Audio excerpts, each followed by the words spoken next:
y con el permiso de ustedes, en estos momentos pues está llevándose a cabo la grabación de nuestra primera webconferencia del curso de Derecho Contractual, siendo hoy el 29 de agosto a las 6:03 de la tarde, pues daremos a alusión a nuestro primer componente del derecho contractual, pues digamos de conformidad con la agenda, hoy vamos a ver un poquito de la teoría general del contrato. En primer lugar, pues me presento ante mis estudiantes. Mi nombre es Marlon Antonio Benítez Vargas. Soy abogado, soy magíster en Derecho Privado. He sido profesional en algunas entidades, tanto públicas como privadas, y también he disfrutado mucho esta experiencia en la docencia universitaria. Y actualmente pues soy el director tutor del curso de Derecho Contractual. Es un curso que particularmente me encanta. Ya llevo 2 periodos académicos con este curso. Este curso ha sido rediseñado por mi parte, por el liderazgo del programa, y tiene un contenido demasiado interesante que espero sea muy significativo para la formación profesional de ustedes como futuros abogados y abogadas. ¿De acuerdo? En ese orden de ideas, eh, vamos a iniciar pues con el desarrollo de los contenidos y me confirman por favor si están evidenciando por acá mi presentación. ¿La están observando? Sí, señora. Sí, señor. Perfecto, muchas gracias. Bueno, en primer lugar, quisiera mencionarles un poquito de mi metodología, ¿sí? Em, este desarrollo de las webconferencias me gusta hacerlas muy teórico-prácticas, ¿de acuerdo? Siento que ustedes ya tienen demasiado contenido en el curso y a mí pues me gusta mucho también tener un acercamiento directo con mis estudiantes, con mis futuros abogados y abogadas. Siéntanse en este espacio en confianza de que si en cualquier momento tienen alguna duda o alguna inquietud, me lo hacen saber. Yo en el desarrollo de esta primera webconferencia y en las demás, pues voy a hacer unas pautas para saber si están comprendiendo o no el contenido temático. Y a su vez, también, pues, por ejemplo, para que yo no hable tanto, sino que también sean ustedes partícipes, porque ustedes en realidad son los actores relevantes dentro de este proceso formativo, les voy a pedir muy amablemente que lean la diapositiva. También si tienen la oportunidad, bueno, en mi caso, por ejemplo, yo tengo aquí mi código civil. Mi código civil me acompaña y también si ustedes tienen un código civil por allí, tengan la oportunidad de revisarlo, porque pues digamos esas, como les digo, van a ser también y deben apropiarlas desde ya sus herramientas de trabajo. ¿De acuerdo? También pueden consultar en internet las normativas. Sin embargo, voy a hacer una salvedad por acá, antes que nada, porque sí es importante que ustedes tengan eh, una particularidad, y es el hecho de que nosotros en Colombia manejamos muchos códigos, libros, leyes y demás. Y mi recomendación siempre será que ustedes consulten los códigos en 2 particulares sitios web, si lo van a hacer de manera, pues, electrónica o digital, ¿no? En primer lugar, consulten siempre la Secretaría del Senado, ¿sí? De hecho, es el sistema que por defecto aparece en la consulta de normativas. ¿Por qué? Porque en este nos ofrece una actualización en todo momento. ¿Cuál es una particularidad de nuestro sistema normativo? Que constantemente pues están entrando nuevas modificaciones, nuevas normativas que entran a modificar o a ampliar un poquito nuestro ordenamiento. Entonces, para que tengamos en cuenta eso. Y también, por ejemplo, yo no recomiendo que busquen códigos o normativas que estén en PDF. ¿Por qué? Por lo mismo y tanto que les mencioné, por la constante evolución. Swin Juriscol también, esto lo administra el Ministerio de Justicia y el Derecho, y también, no me aparece por acá, pero yo les voy a compartir la función pública, que es el departamento administrativo que se encarga también de publicar algunos contenidos normativos, son medios electrónicos de consulta para para nuestras normativas. ¿De acuerdo? Entonces, todo lo que ustedes vayan a consultar en Internet, por supuesto, bien sea en este curso como en los demás, las normativas, las leyes, los decretos, y etcétera, les aconsejo que las busquen en estas plataformas. Repito, Función Pública o el Departamento Administrativo de la Función Pública, la Secretaría del Senado o SWIN Juriscol, que lo administra el Ministerio eh, de Justicia y del Derecho, para evitar inconvenientes con normas que estén, por ejemplo, fuera de la vigencia, y también indicar que solamente busquemos normativas nacionales en este sentido. Lo digo porque he logrado evidenciar en algunas participaciones de los estudiantes en el foro que utilizan normativas o artículos que no corresponden con nuestro ordenamiento. Yo sé que puede salir en internet un sinnúmero de artículos y ustedes digamos, por utilizar eso que nos ofrece internet, caemos en la trampa o en el error de que lo primero que encontramos lo copiamos y lo pegamos sin antes hacer una revisión previa. Entonces, eso también es una recomendación, porque si son digamos, si son cuidadosos, tengan esto muy presente, sobre todo en derechos como el derecho privado, toda vez que normas como el Código Civil y Código de Comercio, pues son demasiado largas y se tienden a confundir con el resto de otros países. Si uno busca en Internet, pues esa es una recomendación muy importante que yo, pues particularmente hago. ¿De acuerdo? Y además, pues con esta salvedad pues, vamos a dar continuidad con nuestra primera webconferencia. Tal como yo les precisé, quisiera iniciar esta webconferencia con estas preguntas orientadoras. ¿De acuerdo? ¿Sí? Qué pena interrumpirlo, me disculpa, por favor. No, no sé si se pueda, pero antes de que pasara al siguiente slide, quisiera hacerle una consulta que me ha Señora. estado dando vueltas en la cabeza estos días, y es cuando yo,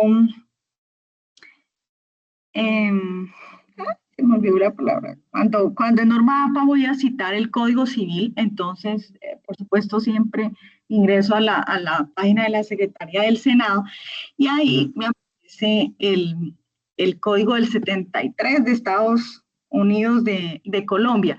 Pero en Sí. otra clase me quedé pensando, porque en otra clase una docente nos dijo que cómo así que eh, estar manejando o citando en esos momentos el código el del 73, cuando pues había tenido tantas reformas, como ya lo sabemos, que fue antes de la Constitución del 91, etcétera. Pero como la norma APA me exige serle fiel a lo que yo estoy mirando ahí, entonces yo siempre le doy vuelta y digo, ¿será que le escribo el 73 o el 80? O sea, ¿cómo, cómo hago ahí? Sí, es muy O si está importante bien esa como pregunta y sale es la muy del 73. particular. Sí, sí, sí, la entendemos completamente porque es que las normativas APAS nos buscan quién es el autor, Ujú, ¿de acuerdo? ujú. Entonces, por ejemplo, hay que tenerlos o ubicarnos en el tiempo y en el espacio de que el Código Civil, este señor de acá es un señor muy viejito, ¿de acuerdo? Eso es en primer lugar. En ese entonces, por ejemplo, no se hablaba de de la República de Colombia, hablábamos del Consejo Nacional Legislativo, por primera parte. ¿De acuerdo? Y adicional a ello, el Código Civil es la Ley 57 de 1887. Formas de citar en APA, tú puedes colocar Ley 57, 1887. También puedes utilizar el Profe, pero ahí es colocar código cuando, civil. Ajá. qué pena otra vez, ahí es cuando viene mi pregunta. O sea, yo sé que el que les iba del 70 y algo es el 87, pero yo cuando ingreso a la página del Senado, ahí me sale el del 73 y pues ahí eso es lo vigente. Entonces, por eso es que, pues como yo voy a citar que extraje la información del código que está en la página del Senado, entonces no sé si escribirle el 87 o el 73. 87. Ley Mm, 153 del 87. Entonces voy a corregir. Bueno, señor, muchas gracias. ¿Sí? Porque sí hubo unas modificaciones. Antes nos llamábamos el Congreso de los Estados Unidos de Colombia. eh, pero pues digamos que las normativas a veces tienen ese impacto, ¿no? Entonces, para que lo tengamos muy en cuenta, ¿sí? Pero en realidad, eso es para que, digamos, sea como para ustedes prevenir, ¿sí? Ley 57 de 1887 y también pues está unas adaptaciones que estableció la 153 también de este año 87 para que lo tengamos en cuenta. ¿De acuerdo? Porque, por ejemplo, ya no podemos hablar de los estados, perdón, del Congreso de los Estados Unidos de Colombia. Entonces, para que lo tengamos muy en cuenta, pero sí, la apreciación es muy, muy válida. ¿Listos? Sí, profe, Dando muchas gracias. continuidad, Gracias. con todo el gusto. Dando continuidad, pues les presento cuatro estas cuatro preguntitas orientadoras para que podamos respondernos y preguntarnos, en primer lugar, pues, ¿qué es un contrato? En segundo lugar, ¿por qué contratamos? Y finalmente, ¿para qué contratamos? Y por último, ¿cuál es el bien jurídico que protege este derecho contractual? ¿Quién me puede colaborar con la primera pregunta? ¿Qué es un contrato?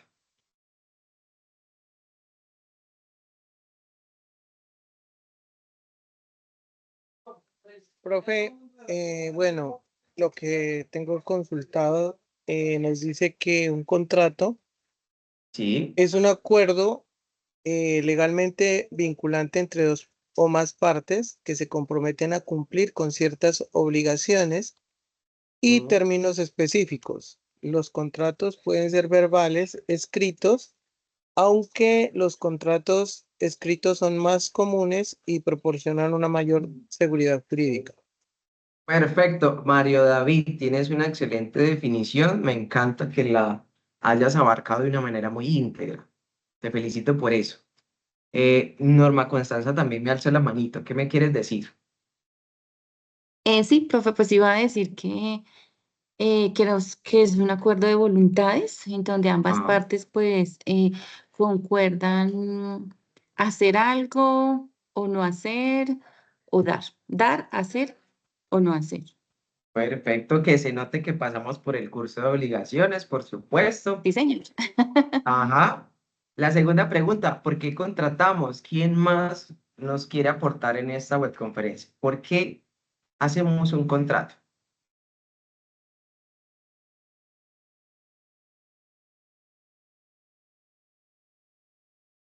¿Quién quiere Hola, participar? buenas, buenas noches. Pues no sé, aquí voy a decir lo que pienso. ¿Cómo estás? Mi nombre De es eso se Yesenia. trata, de eso se trata. Estamos iniciando. Desde eso se trata. Yo pienso que la empresa contrata primero para tener un respaldo jurídico y garantizar que las personas cumplan con esos deberes y también la empresa con los deberes y derechos que tenemos. O sea, es como un documento, un respaldo jurídico, si se puede decir, para en caso en que haya incumplimiento, en caso de que haya abuso de poder, digamos, nos daría como seguridad también a ambas partes. A mí como empresa, pues terminar de manera pues en cualquier momento un contrato cuando la persona, la otra parte lo esté incumpliendo o a su vez el empleado decir, no, pues me contrataron por un salario, pero dijeron que 4 horas y resulta que cuando ya empecé a trabajar, pues me están vulnerando esos derechos. Entonces es como tener un documento jurídico legal que beneficie a ambas partes, porque no se trata pues de beneficiar a uno solo, también brinda estabilidad, seguridad, confianza. No sé, es lo que se me ocurre. Bien, Dolly Yesenia, sí, está muy bien. Contrato es un respaldo jurídico que busca de alguna u otra forma la prestación del servicio. ¿De acuerdo? Por aquí Mario también me estaba alzando la mano, me la bajó. No sé si Mario quiera participar. Y también tenemos Ah, aquí a Ángela. Señor, Mario. Doc, sí, buenas tardes para todos. Pues sí, Sí, señor. quería también, digamos, hacer una pequeña dilucidación respecto por qué contratamos. Pues ya lo han dicho y más que todo se trata es para dar la seguridad jurídica en los intercambios o las promesas que nosotros hacemos para precisamente organizar nuestra vida económica y social y que haya de por medio esa protección legal que evite cierto tipo de, de discordias, por decirlo de esa manera, y generar precisamente esa validez con fuerza de cumplimiento de lo pactado. Es lo que yo entiendo, digamos, por ese tema de... Sí, señor. Súper bien, Mario. Muy integral y muy concisa tu respuesta. Damos paso también a la compañera Ángela María y también María Consuelo. Pues, profe, lo que yo, pues el compañero anterior ya dijo prácticamente lo que yo iba a decir, era como No importa, complementando digámoslo. complementando la definición de la compañera, precisamente es para ello, para evitar o resolver conflictos que se presenten entre las partes, puesto que el contrato ya establece todos los términos en ese pacto. Entonces, digamos que ahí puede dar lugar a reclamación de una de las dos partes en caso de incumplimiento, como lo mencionaba la compañera. Ok, perfecto. Muchas gracias. María Consuelo, ¿qué nos quieres compartir? Sí, profe, aunado a lo que han manifestado los compañeros que me anteceden, es importante pues tener en cuenta que este acto jurídico parte de el acuerdo de voluntades o autonomía de voluntad que tienen las dos partes que van a suscribir ese contrato y que por lo tanto pues ejercen la plena libertad para definir las cláusulas mediante las cuales se regirá este acto jurídico. Perfecto, muchas gracias, María Consuelo. Esa palabra o ese principio de la autonomía de la voluntad, de hecho, está en la primera actividad de la fase uno y es un principio rector muy importante propio de nuestro derecho privado. Muchas gracias. Sí, señor. ¿Para qué contratamos? ¿Cuál es la finalidad? ¿Quién me quiere ayudar con eso? Un compañero o compañera que no haya participado, obviamente. Vamos a incentivar la participación. Te bajo la mano. Ya iba a hablar, ya iba a hablar. ¿Sí? ¿Y quiere continuar? Lina, dale. Hola, buenas noches, profesor y compañeros. Hola. Bueno, yo pienso que para que se hace un contrato, pues es como reunir lo que acabamos de hablar sobre qué es y el por qué, que sería entonces para qué se contrata, pues para crear un vínculo con otra persona, obtener un bien o un servicio, ¿sí? Y que esa relación quede bajo, ¿qué se puede decir? Mm, que quede respaldada, lo que decía la compañera ahorita, que quede con un respaldo y quede como con una seguridad, pues para proteger, obviamente, pues puede ser que el patrimonio de las personas que están involucradas, la buena fe, la confianza, todo. Súper bien. Muchísimas gracias, Lina. Y finalmente les pregunto, ¿cuál es el bien jurídico que protege el derecho contractual? Esta pregunta es un poquito más específica. Bien jurídico. Andrea Carolina. Vaya, la mano. ¿Sí? Buenas ¿La noches, profe. autonomía privada? ¿Cuál es el bien jurídico? Me dices que la autonomía privada. La voluntad, la autonomía de la voluntad privada, profe. La autonomía de la voluntad privada. Es ¿Quién me decir, dice algo más? la Sí, como libertad. la manifestación. Ya, ¿Perdón? profe. Sí. no, esperemos, El la compañera patrimonio de ya las terminó personas. de hablar. ¿La compañera Andrea ya terminó? No, no he terminado. Andrea, cuéntame. Me dices que la Eh, autonomía de la voluntad, sí, privada. y la libertad que tienen las personas, pues, para decidir con quién contratar, bajo qué condiciones contratar, obviamente siempre dentro de los límites de la ley. Ok. También protege Dijiste una palabra clave. la Ajá. seguridad que hay en las relaciones jurídicas, de manera que lo que se pacte pueda generar obligaciones claras, por ejemplo, no sé, en un contrato de compra-venta donde se protege que el comprador reciba el bien y que el vendedor obtenga el pago. Perfecto, Andrea. Utilizaste un término clave que ahorita se los voy a revelar. Lina, muchas gracias, Andrea. Lina, tienes la manito levantada. ¿Qué me dice Eh, Lina? Profesor, el bien jurídico, pues creo yo que es el de la seguridad jurídica, ¿no? Seguridad jurídica, ok. Gracias, Lina. Y finalmente, Dolly Yesenia. Bueno, yo estoy de acuerdo con la compañera Lina que es la seguridad jurídica, ya que lo que este respaldo o este derecho jurídico protege es precisamente que esos acuerdos estén dentro de la ley, que, o sea, que tengan uno la certeza de que no haya, que nada esté en contra de la ley. Entonces, es la seguridad jurídica, el bien jurídico que protege el derecho contractual. Ok, perfecto, mis apreciados y apreciadas estudiantes. Pues este diagnóstico inicial pues es muy significativo porque me permite evidenciar a mí que ustedes tienen unas buenas bases y que han apropiado algunos conceptos interesantes en este tema. Los felicito a todos y todas las estudiantes que participaron. ¿De acuerdo? Entonces, como forma de retroalimentación, un contrato, a mí me gusta llamarlo vehículo, mediante el cual se busca satisfacer una necesidad. ¿De acuerdo? Recordemos que prácticamente nosotros somos seres sociales por excelencia. ¿De acuerdo?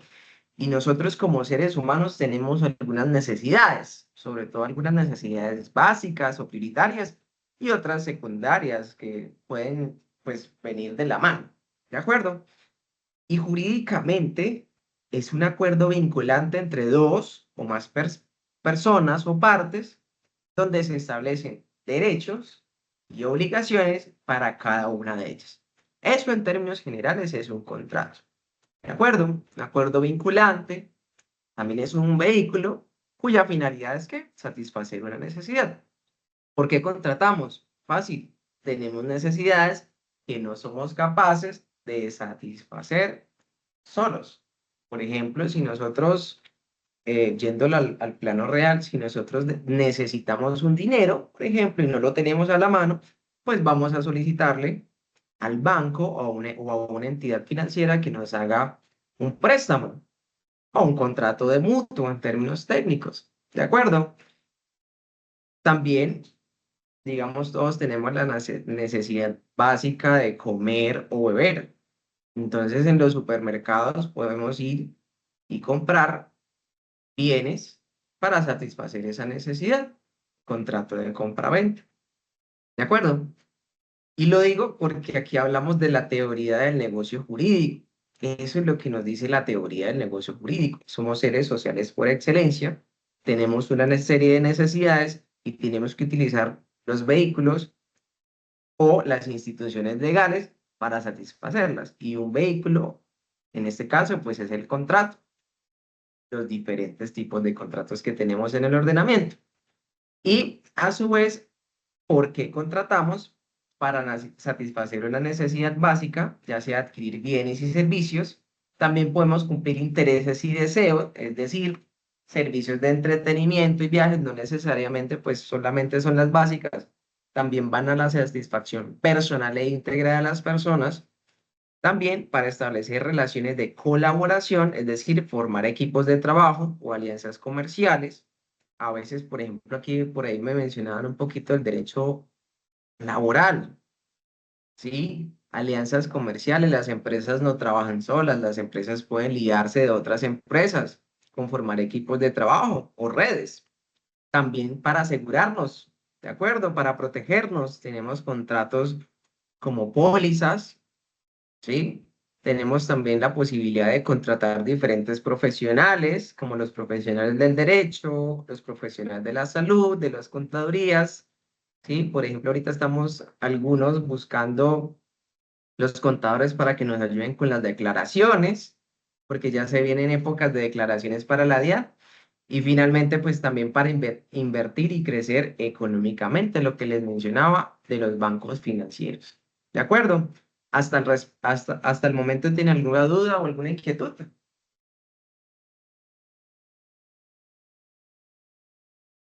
¿Todo en orden?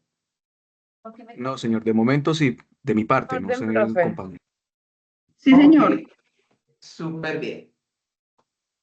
Ahora, esa pregunta final de cuál es el bien jurídicamente tutelado dentro del derecho contractual, pues precisamente ustedes me dieron muchos insumos para hablar de la libertad contractual. ¿De acuerdo? La libertad sirve para saber cuándo, cómo y por qué satisfago esas necesidades que les mencioné. La libertad contractual es un principio fundamental, ¿de acuerdo? Es prácticamente el sinónimo de la autonomía privada, pero pues digamos, le decimos libertad porque va muy ligada a nuestros derechos fundamentales, ¿sí? Y también pues esto es reconocido por el derecho, específicamente el derecho privado, porque reconocemos que somos autónomos para celebrar una serie de contratos o vínculos jurídicos y establecer en ellos obligaciones o condiciones y regirán relaciones jurídicas. Por eso aquí está este como icono del contrato y dos manitas como que ligándose, porque pues eso es un símbolo de que el contrato está hecho para cumplirse, para llevarse a cabo, para que las obligaciones contenidas en él pues sean un hecho, sean una realidad, no simplemente queden en el papel. ¿De acuerdo? En otras palabras, las partes son libres para contratar con quien quieran, cuando quieran y como quieran. Obviamente, siempre y cuando respeten los límites impuestos por la ley, las buenas costumbres y el orden público. Esta triada de acá es muy propia también del derecho privado, la normativa, ya sea civil o comercial, va a establecer una serie de límites porque, por ejemplo, la teoría de los derechos nos dice que en realidad no hay derechos absolutos. Todos los derechos tienen una esfera, ¿de acuerdo? Un núcleo. Y también dentro de esos núcleos existen límites. Es decir, el derecho no puede trasegar o ir más allá de algunas barreras que el mismo ordenamiento le ha impuesto. ¿De acuerdo? Por ejemplo, más adelante vamos a ver algunos límites de la libertad contractual en algunos contratos, como lo son los contratos solemnes, que por esa solemnidad requieren cumplir con algunos requisitos establecidos por la misma ley. También algunas limitaciones de esa voluntad privada. Por ejemplo, aquí se me ocurre hablar del contrato de arrendamiento de vivienda urbana. Establecen, por ejemplo, cuál es el monto que yo le tengo que dar al canon de arrendamiento. Yo no puedo extralimitarme en el canon porque estaría violando precisamente esos impuestos de la ley. También están las buenas costumbres comerciales, ¿sí? Cuando ustedes más o menos vean por allá derecho comercial, ustedes van a encontrar que en Colombia nosotros tenemos un sistema de costumbres interesantes. Las costumbres mercantiles, por ejemplo, están reguladas por las cámaras de comercio y hay unas buenas y sanas costumbres para participar en el mercado, ¿de acuerdo? Aquí vale citar pues prácticas indebidas que serían lo contrario a las buenas costumbres, que van ligadas, por ejemplo, a los actos de competencia desleal, actos que van en contra de ese principio de buena fe, ¿sí? O sea, todo aquello que no va en contra de la legitimidad de la normativa y obviamente también el orden público, que es un principio rector bastante interesante aquí. Bueno, ahora bien, tengo que precisar que el contenido del curso de Derecho Contractual es muy interesante. ¿Por qué? Porque contempla reconoce dos sistemas o dos ordenamientos jurídicos completamente diferentes, pero que tienen similitudes. El sistema del derecho civil, puro y duro, y el sistema del derecho contractual. En realidad, por eso tenemos en Colombia dos códigos diferentes. Una cosa es el Código Civil y otra es el Código de Comercio. En algunos países, por ejemplo, como Argentina, estos códigos están en una sola normativa. En el caso de Colombia, están completamente separadas. El Código Civil regulado por medio de una ley y el Código de Comercio, aunque ustedes no lo crean, no tiene un fundamento legal, sino que hace parte de un decreto del presidente de la República en esa época. ¿De acuerdo? No es una ley. En realidad es un decreto, un acto administrativo del presidente. Pero también dentro de esas relaciones en el marco de lo contractual hay una diferencia muy interesante y es que, por ejemplo, en términos de derechos y obligaciones y contratos, el derecho civil reconoce la igualdad de las partes. Es decir, yo y la otra persona con la que contrato estamos en el mismo nivel de igualdad o de balance. Por el contrario, normas como el Código de Comercio reconocen que en el marco de las diferentes actividades comerciales, de la ejecución de actividades mercantiles, de la misma dinámica del mercado y la globalización, las relaciones jurídicas no son iguales. ¿Sí? Por ejemplo, yo ahorita les estaba mencionando de un contrato que es el famoso contrato de mutuo, o que me preste dinero un banco o una entidad financiera. Yo como beneficiario de ese crédito soy en realidad una parte, pero mi contraparte, es decir, la persona con la que yo estoy contratando, por ejemplo, digamos, pensemos en Bancolombia. Yo no tengo la misma igualdad en ningún término con Bancolombia. No tengo la capacidad económica, presupuestal, administrativa, de gestión. Es decir, aquí el Código de Comercio y las demás normas comerciales reconocen que en este caso, es decir, en el ámbito de lo comercial, las partes no están en el mismo equilibrio. Siempre va a haber una posición un poquito más fuerte tirando la balanza hacia esa empresa, hacia ese comerciante, porque tiene un músculo un poquito más relevante que el consumidor primario. Pero las normas comerciales, reconociendo esta idea, buscan de alguna u otra forma equilibrar, ¿sí? Buscan siempre equilibrar contractualmente a través de ¿qué? De normativas proteccionistas o garantistas que vamos a ver un poquito más adelante. Normas, por ejemplo, como el Estatuto del Consumidor, son bastante importantes en estos eventos. Ahorita vamos a ver un concepto que es el concepto de oferta, que está muy ligado con esta normativa, pero eso es un preámbulo de cómo diferenciar los ordenamientos civiles y comerciales. ¿De acuerdo? Un estudiante o una estudiante que por favor me ayude a leer el concepto de contrato en el Código Civil. ¿Quién me quiere ayudar? Está ahí en la Buenas diapositiva. noches, buenas noches, ¿cómo está? Hola, buenas noches. Bueno, Sí, señor. el concepto de contrato que dice el de LIFE habla sobre el Código Civil, artículo 1495 del Código Civil, definición del contrato o convención. Y es un contrato o convención, es un acto por el cual una parte se obliga para con otra a dar, hacer o no hacer alguna cosa. Cada parte puede ser de una o de muchas personas. Asimismo, el Código del Comercio también en el artículo 874 define de contrato como el contrato es un acuerdo de dos o más partes para constituir, regular o extinguir entre ellas una relación jurídica patrimonial. La pregunta mía, Doc, acá en este concepto es, ¿este contrato tiene que ser expresamente escrito o también se puede verbal? José Yesí, muchas gracias por participar. Y dependiendo del contrato, no necesariamente, porque más adelante, por ejemplo, cuando estemos en la fase 2, van a entender que hay una clasificación de los contratos, pero se los adelanto, José Yesí, y para los compañeros.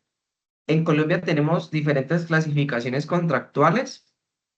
Uno de ellos son los contratos consensuales. Otro de ellos son los contratos solemnes y otro de ellos son los contratos reales. ¿De acuerdo? Normalmente los contratos consensuales o voluntarios, digamos, a partir de esa voluntad, pueden o no requerir que el contrato sea escrito. De hecho, por ejemplo, contratos consensuales como el arrendamiento, ¿sí? Como la donación, como la compraventa simple, no requieren ser estipulados por escrito. Y piensen, por ejemplo, en ir a comprar, no sé, irse a comprar una camisa. Ustedes van a a una tienda o a un centro comercial, entran a la marca que a ustedes les guste y ustedes en realidad nunca van a firmar un contrato para ir a comprar una camisa, ¿verdad? En realidad, el simple hecho de ir al lugar, escoger la camisa, escoger la talla, escoger el color e ir a pagar, ahí se configura el contrato. ¿De acuerdo? Entonces, ese tipo de contratos como los contratos consensuales o voluntarios, pues no requieren como tal formalidades como eso. Pero sí vamos a encontrar en el ordenamiento algunos reales, contratos solemnes, perdón, como el contrato de compraventa de bienes inmuebles, es decir, la compra de una casa, de un apartamento, de una finca, de un lote, requiere unas solemnidades. Por ejemplo, ahí sí se requiere un contrato escrito, además de que ese contrato escrito sea elevado a una escritura pública en notaría y que además de ello exista un registro ante la dependencia de registros públicos, ¿sí?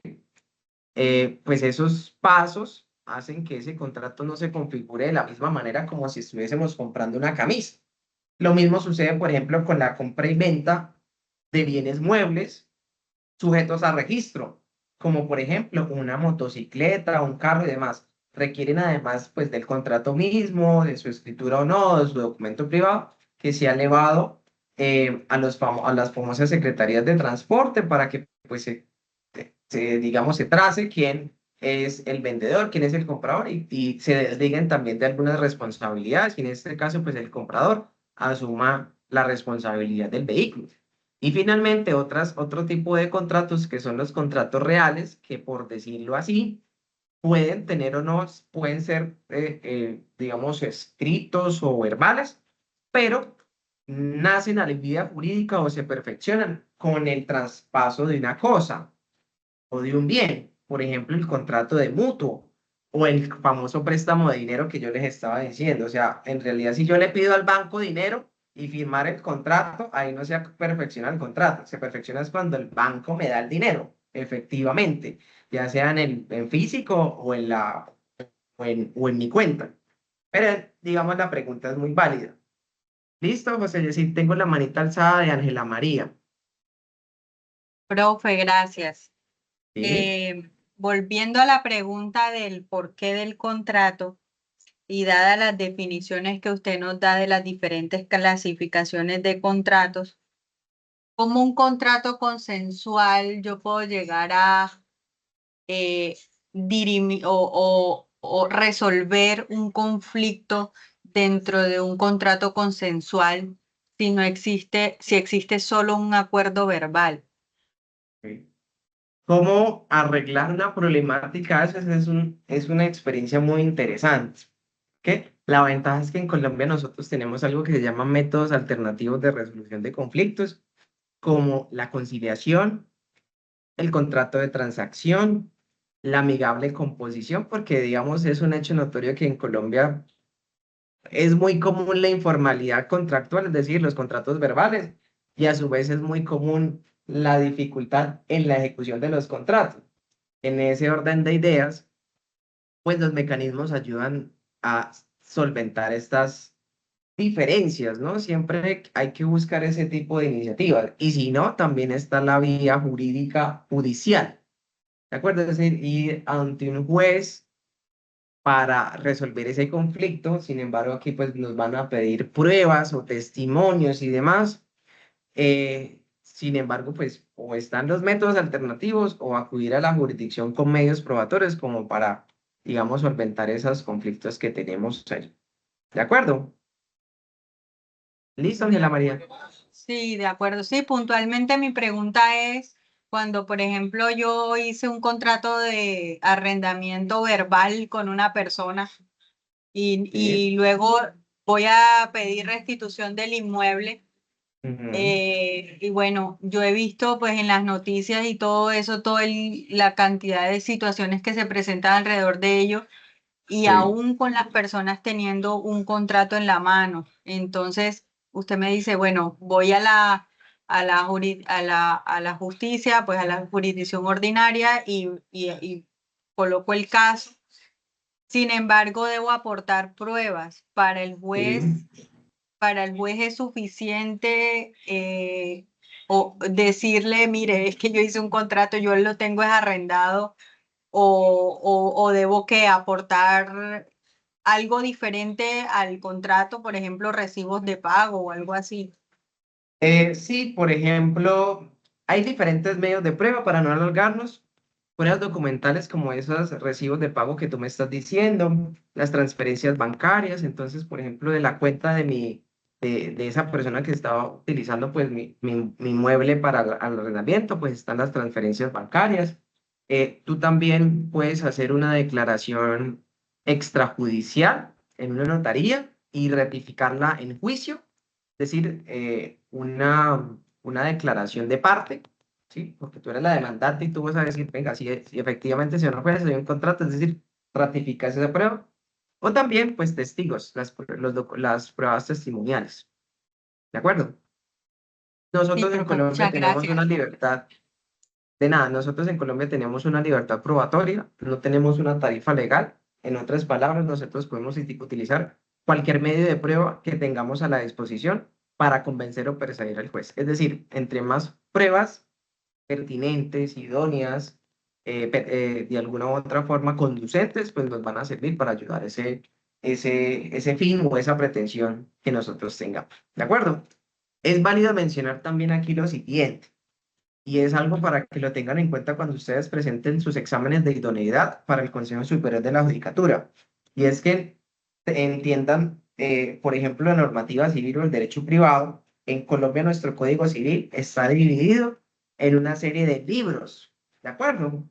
Entonces, por ejemplo, el libro primero es el libro del derecho de las personas o de los sujetos. Ustedes por ahí vieron una materia que se llama sujetos de derecho.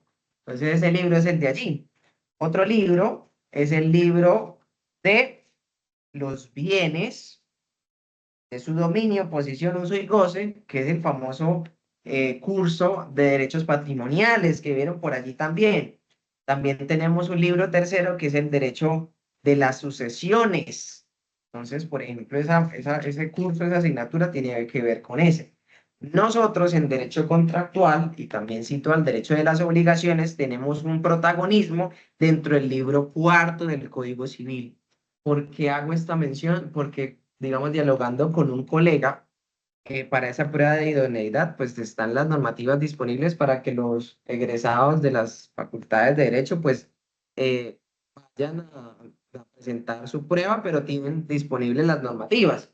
El problema de las normativas es que están para que tú las busques. Entonces, por ejemplo, si llega a haber un contexto, una pregunta que tenga que ver con contratos, con obligaciones, busquen en el Código Civil, en el libro cuarto. ¿De acuerdo? Libro número cuarto, donde están las obligaciones en general y los contratos. ¿Listos?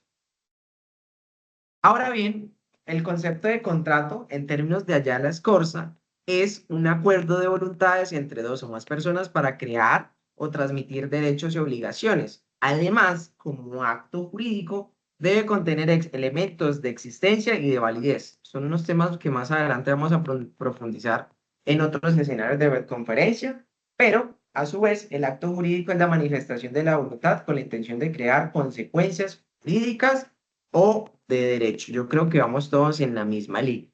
¿Listos? Al respecto, creo que no hay dudas ni inquietudes. Vamos a pasar con las partes del contrato. En las partes del contrato existen dos grandes partes. Una es el deudor y otra es el acreedor. ¿De acuerdo? Vamos a hablar del deudor. El deudor es aquella persona que puede ser natural o jurídica, es decir, nosotros somos personas naturales, somos seres humanos, pero también los contratos los pueden llevar a cabo personas jurídicas. ¿Saben ustedes qué es una persona jurídica? una organización, fundación que tenga como CINIT. UNIT, ajá. Muchas gracias, Diana. Diana Marcela. ¿Quién más? Una persona jurídica, ¿eso qué le suena? Los que pasaron por sujetos de derecho. Que desempeña una actividad comercial. Ay, buenas noches.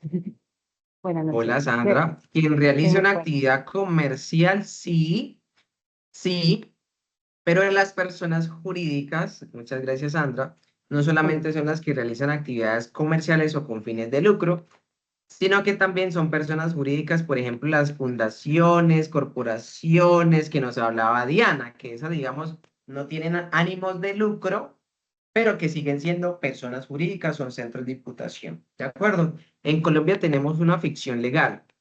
Nosotros somos personas naturales de carne y hueso, pero nosotros podemos crear empresas, ya sean empresas o sociedades comerciales, como la sociedad anónima, la sociedad colectiva, la de responsabilidad limitada. También podemos hacer la famosa sociedad SAS o sociedad por acciones simplificadas. Estas son personas jurídicas propias del derecho comercial, pero también existen personas jurídicas que no necesariamente realizan actividades comerciales porque no tienen ánimo de lucro. Encontramos las corporaciones, las fundaciones, organizaciones, asociaciones y demás. ¿De acuerdo? Pero para que lo tengamos en cuenta. En principio, piensen en una empresa. Cuando hablan de persona jurídica, métanse la cabeza en una empresa, en una sociedad, en una fundación, en una organización. Esos términos claros nos ayudan. Pero pues esas empresas pues también pueden contratar, por supuesto. Y ese deudor tiene la obligación de cumplir una prestación. Recordemos ese curso de derecho de las obligaciones. Esa prestación o esa obligación puede consistir en obligaciones o prestaciones de dar, hacer o no hacer en favor de otra persona conocida como acreedor. Normalmente la prestación de dar implica la transferencia del dominio. La prestación de hacer es un quehacer, es una actividad, es una acción. Y finalmente, la prestación de no hacer, por el contrario, es un hecho negativo, es una abstención, es algo que yo, digamos, no estoy obligado a hacer, pero que sí estoy obligado a, digamos, no realizar esa actividad. ¿De acuerdo? Y ese deudor, esas obligaciones pueden surgir de diferentes fuentes, ya sea un contrato, un préstamo, una deuda, una obligación, ¿sí? Ya sea contractual o extracontractual en el caso, por ejemplo, de la responsabilidad, ¿sí? Y finalmente, ese deudor está sujeto al cumplimiento de las obligaciones en los términos pactados, ya sean en ese contrato o también en los establecidos por la ley. Porque hay situaciones, por ejemplo, las famosas obligaciones extracontractuales o responsabilidades extracontractuales, pues no están recurridas en un contrato escrito, sino que son extracontractual precisamente por su naturaleza. Y aquí cito, por ejemplo, los accidentes de tránsito. ¿Sí? En los accidentes de tránsito se generan obligaciones de indemnizar perjuicios cuando haya lugar. ¿De acuerdo? Aquí no estamos hablando de un contrato formal. Pero en principio, pues todas esas obligaciones que nosotros impregnamos en ese vehículo que llamamos contrato, ese deudor tiene que hacer esa prestación de dar, hacer o no hacer. ¿Con base en qué? Con base en el contenido de ese mismo contrato. Pero ojo, ¿qué pasa si ese deudor se me duerme o me incumple ese contrato? Aquí el acreedor o la otra parte puede ejercer acciones legales para exigir el cumplimiento o buscar una compensación por los daños o perjuicios ocasionados. Es decir, el principio es que los contratos están hechos para cumplirse. Que el principio de buena fe contractual me indica o me guía a mí que yo firmo un contrato, que yo establezco unas cláusulas, es para tener un compromiso, para ejecutar esas prestaciones de dar, hacer o no hacer. Esa es en teoría la facultad del derecho contractual, pero el incumplimiento de hecho es una sanción porque el incumplir un contrato es un incumplimiento también a la legislación. En ese orden de ideas, si yo incumplo, si yo me duermo, si yo desconozco ese contenido obligacional, el acreedor puede utilizar las herramientas legales para ir en contra mía, para ir en contra de mi patrimonio si yo no soy juicioso. A mí el banco me puede embargar.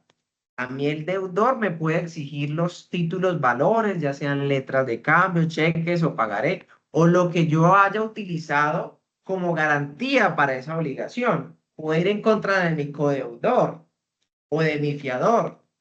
Entonces, eso para que lo tengamos en cuenta. Por otra parte, este rol protagónico del acreedor, pues si es esa persona, que también puede ser natural o jurídica, que tiene el derecho a exigir el cumplimiento de una obligación o el pago de una deuda. ¿Y a quién se lo exijo? Pues obviamente pues, al deudor. Y este derecho surge de un contrato, también puede surgir a partir de una sentencia o de cualquier fuente legal de obligaciones que le otorgue esa facultad de exigir la prestación, dar, hacer o no hacer.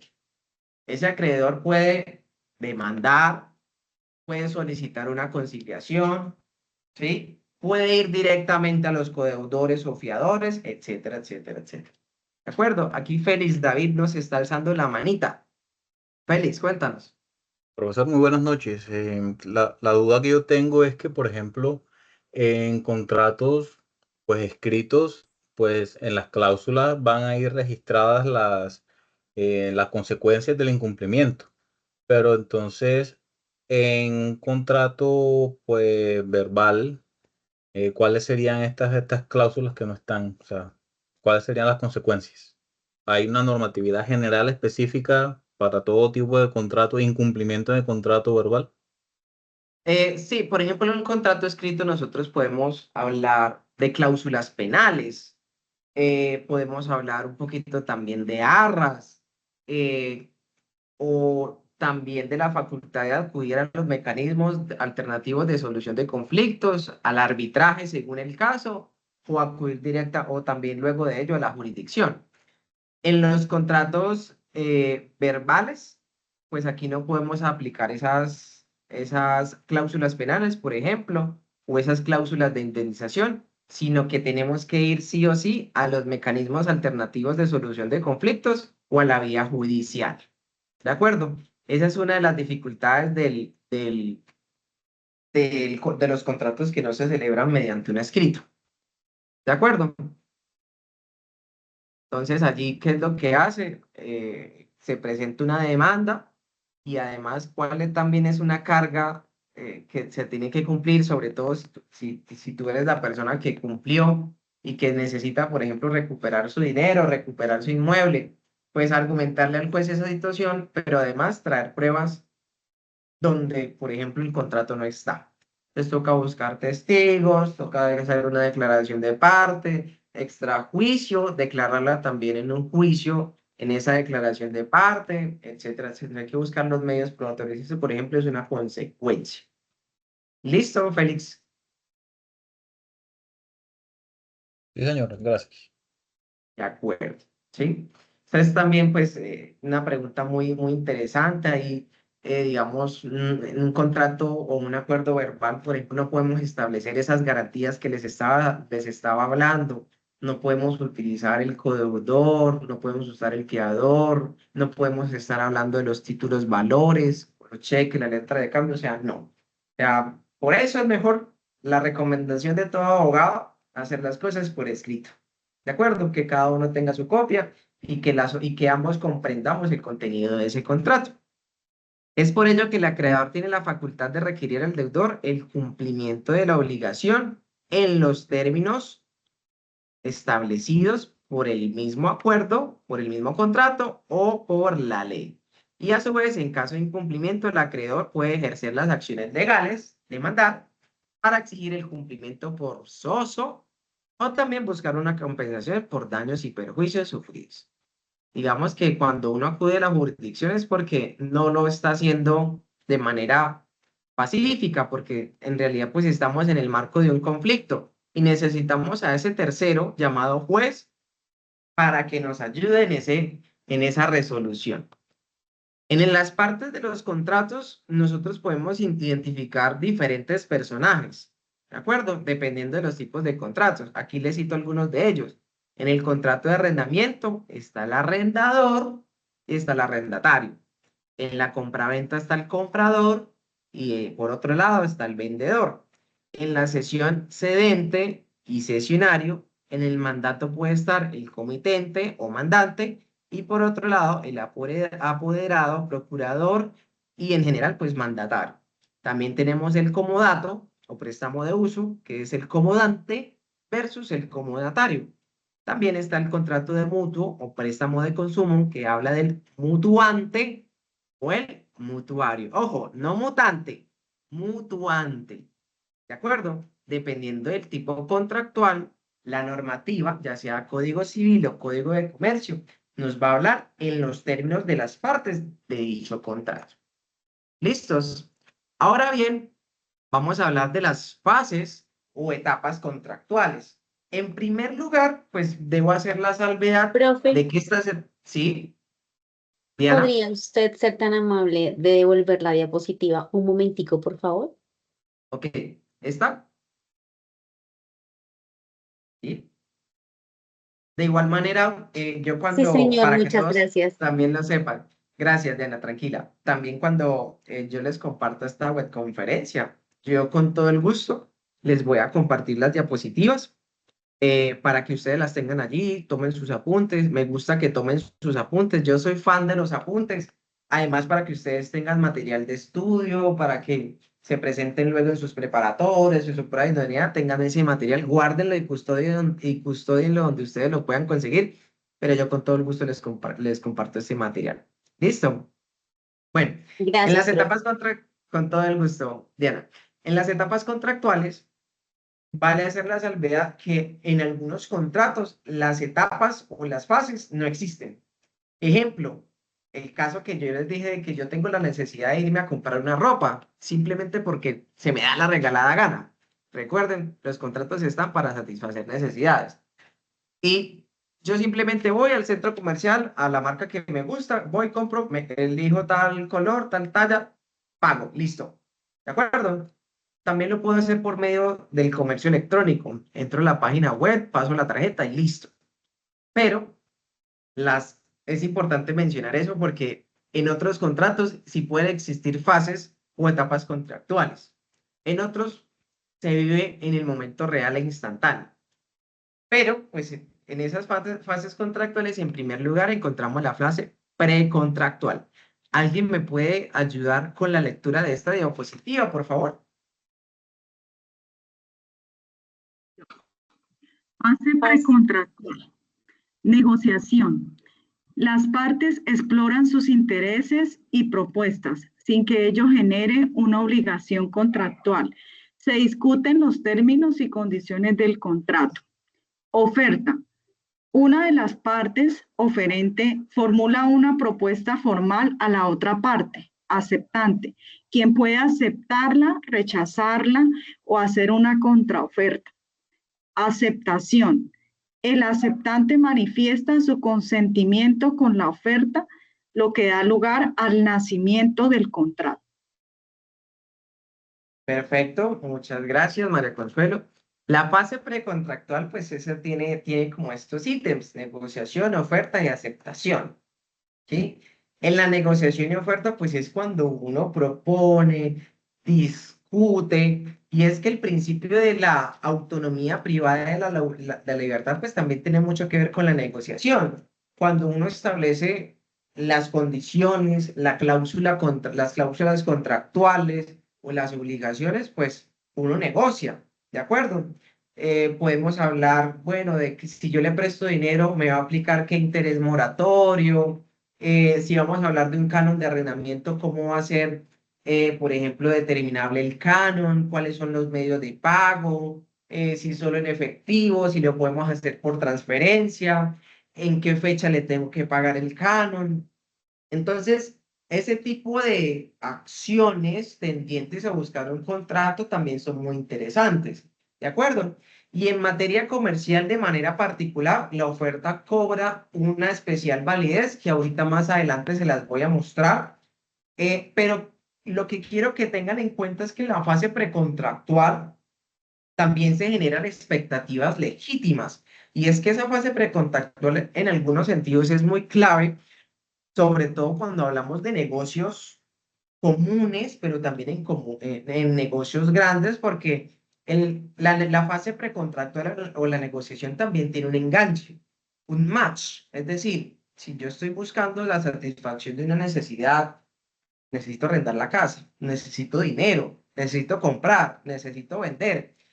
Esa necesidad también de contratar es ideal que en la fase de precontractual a veces también uno tiene que perder o negociar algo, ¿de acuerdo? Entonces, entenderse con la otra parte aquí también es muy interesante, que es una de las particularidades que no recaen dentro de un contrato verbal.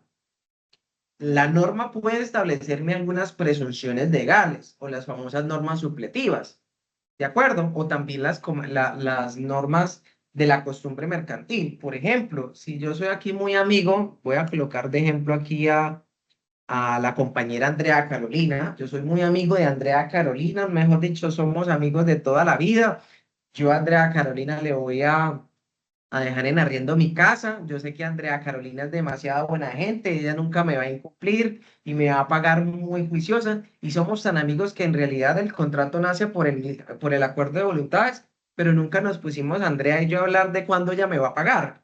Entonces, por ejemplo, ahí entra las normas supletivas y entra la costumbre mercantil que nos dice que el contrato de arrendamiento, si las partes no pactan, esa fecha se presumirá que es de entre los 5 primeros días hábiles de cada mes.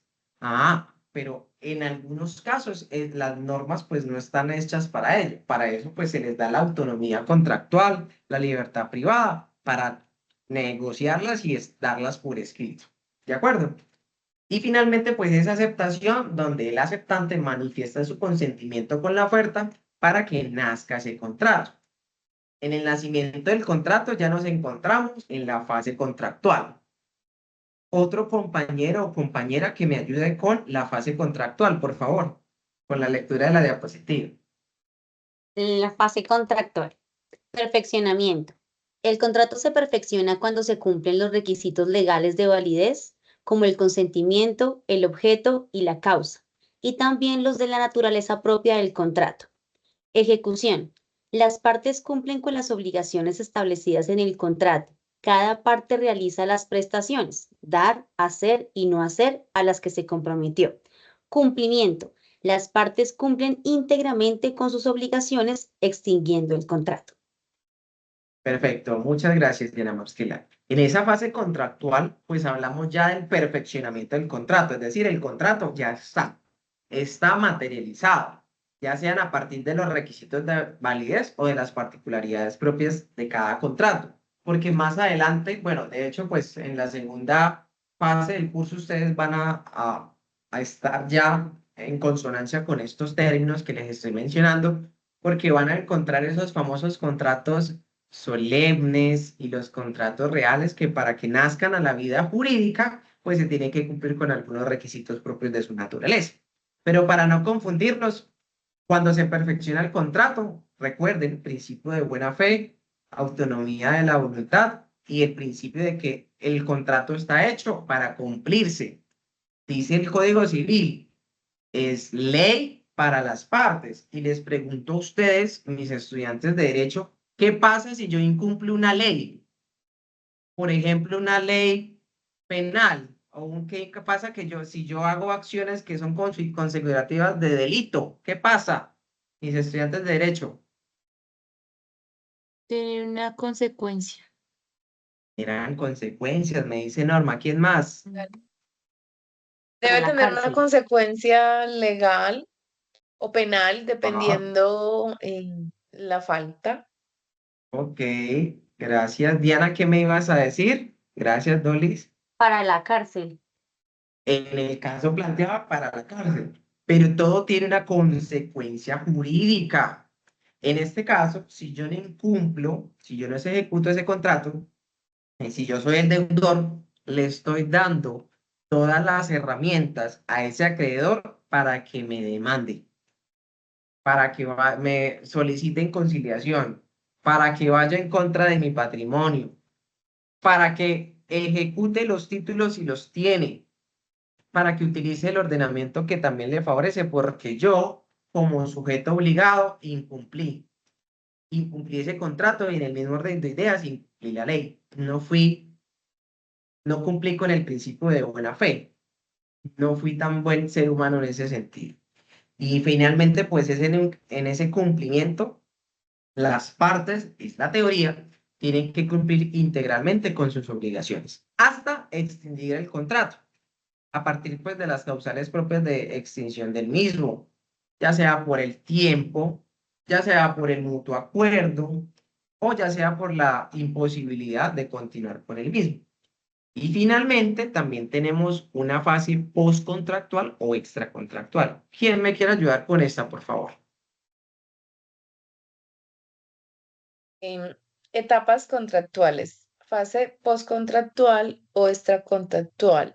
Liquidación. Se realiza un balance de las obligaciones cumplidas y pendientes, así como de los posibles gastos y prejuicios. Terminación. El contrato finaliza por cumplimiento, vencimiento del plazo, acuerdo de las partes, resolución por incumplimiento o cualquier otra causa legal. Perfecto, Dolis Andrea, muchas gracias. Entonces, en la fase postcontractual o extracontractual, si resulta el caso, el contrato pues se liquida o simplemente finaliza y si hay lugar, también puede haber la indemnización por los respectivos gastos, por los respectivos perjuicios o también puede finalizar en la resolución por el incumplimiento mismo.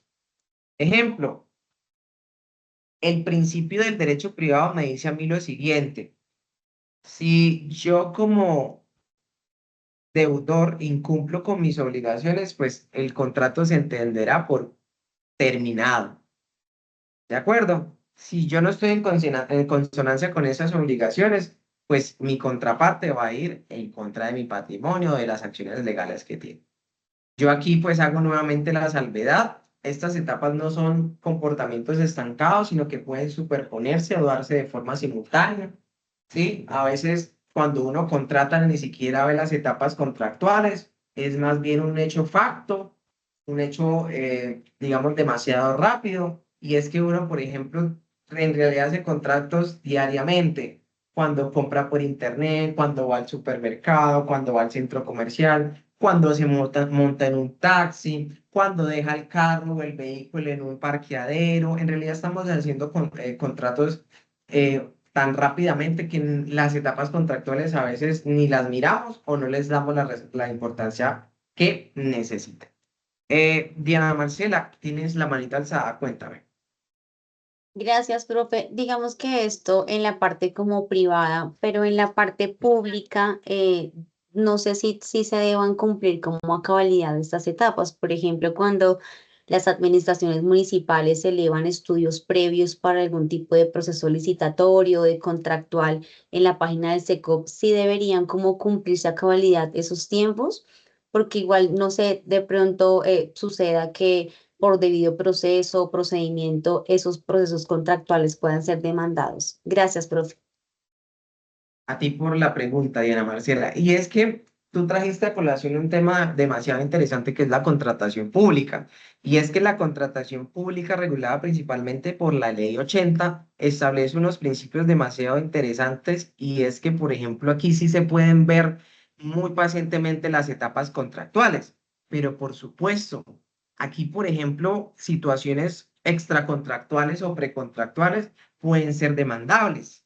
¿De acuerdo? En este caso, pues ante la jurisdicción de lo contencioso administrativo, es decir, nuestros juzgados y tribunales administrativos. Aquí dejamos la jurisdicción ordinaria. ¿Por qué lo digo? Pues porque normalmente estamos frente a entidades del orden público y en ese orden de ideas, pues esta es la jurisdicción competente.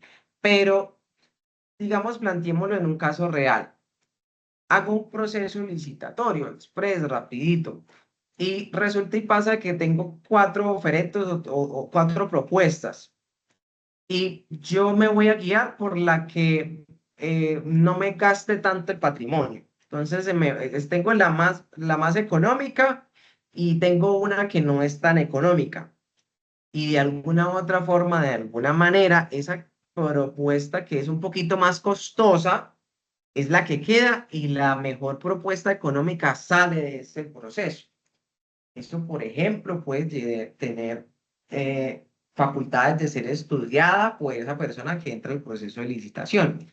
Por obra y gracia, pues nosotros, por ejemplo, también tenemos el SECOP, en donde se puede monitorear en tiempo real y exacto cómo van los contratos, los diferentes contratos de las entidades públicas en el país. Entonces, eso también es una forma de dar con la trazabilidad de la información, también como un medio de prueba para ser llevado o presentado ante los jueces de lo contencioso administrativo. También, digamos, existen violaciones a algunos principios como el de confianza legítima, que es por decirlo así, me dice a mí el representante legal de esa entidad pública, venga, usted es el que es, su empresa va que va. Y el momento, y la empresa a veces inclusive pasa en las famosas uniones temporales. ¿Cuáles son las uniones temporales? La unión de temporales es una forma jurídica de, por decirlo así, que varias empresas con diferentes objetos se unan de manera temporal, pues valga la redundancia, para cumplir con las condiciones técnicas que me ofrece una licitación.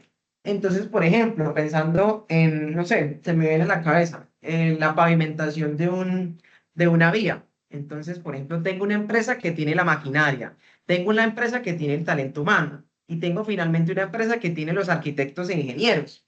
Esas tres, ese tridente, es el que es para contratar con esa entidad. Pero ellos solitos no pueden, porque, por ejemplo, a los ingenieros les hace falta la maquinaria y a los ingenieros les hace falta el talento humano. Entonces, ellos pueden crear las famosas uniones temporales para cumplir con los lineamientos. Eso es un ejemplo. Y digamos, de alguna u otra forma, eso genera también unos gastos, unos procesos administrativos internos que pueden llegar a ser objeto de demanda porque esa persona jurídica, ese oferente, esa empresa, esa unión temporal, pues hace unos gastos precisamente para buscar esa licitación. Estas etapas contractuales, ya sea la precontractual o también llamada extracontractual, entra perfectamente allí. Hay que utilizar los medios de prueba pertinentes, pero digamos también es súper importante que los principios del derecho de los contratos también vayan allí. De hecho, la ley 80 también los establece. Y si nos vamos a la norma, el Código Civil como código primigenio fue el que le dio las pautas a todos los demás ordenamientos o sistemas para hablar de normativas, de derechos, de libertades, de deberes. ¿Listo, Diana Marcela? Gracias, profe. Con todo gusto. María Consuelo, cuéntame. Gracias, profe. La diferencia entre la etapa contractual y la extracontractual, ¿cuál es? En la extracontractual, digamos, la contractual es el cumplimiento, ¿de acuerdo? Hasta su terminación. Y la extracontractual pueden ser, o postcontractual pueden ser eventos que estén fuera de esa vigencia, ¿sí? En donde entran otros procesos. Esa es la diferencia entre la contractual y la extracontractual. Por ejemplo, en materia de responsabilidad, la responsabilidad extracontractual viene de siniestros, de accidentes, de situaciones que no se tenían previstas. Por ejemplo, eso también es una aclaración. ¿Listo, María Consuelo?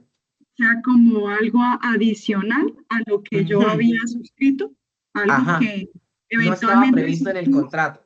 Ya, Se me ahorita escapó. sí, ya. Muchas gracias, profe. Con todo el gusto. Listo. Y ahora, pues vamos a hablar de la oferta. ¿Por qué? En materia normativa jurídica, la oferta es una declaración de voluntad unilateral de una persona llamada oferente dirigida a otra llamada destinatario, donde propone la celebración de un contrato. ¿Sí?